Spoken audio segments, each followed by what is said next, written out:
मुख्यमंत्री लाडकी बहीण योजनेच्या लाभार्थी लाडक्या बहिणींच्या घरी चारचाकी आहे का याची आता तपासणी केली जाणार आहे। पुणे जिल्ह्यामध्ये लाभार्थी महिलांच्या घरोघरी ही तपासणी केली जाईल। पुण्यामध्ये 21,11,991 बहिणींनी योजनेसाठी अर्ज केले होते। यापैकी फक्त 5 लाडक्या बहिणींनी या योजनेचा लाभ सोडलाय।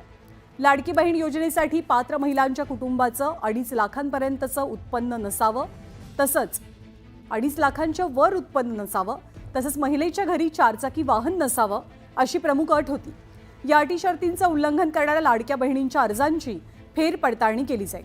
विशेष म्हणजे राज्य महिला आयोगाच्या अध्यक्षा रुपाली चाकणकर यांनी सुद्धा या योजनेच्या पडताळणी प्रक्रियेचं समर्थन केलंय। या सगळ्या फॉर्मची पडताळणी हे होणं अपेक्षित आहे, त्याच्यामध्ये चुकीचं काहीच नाही।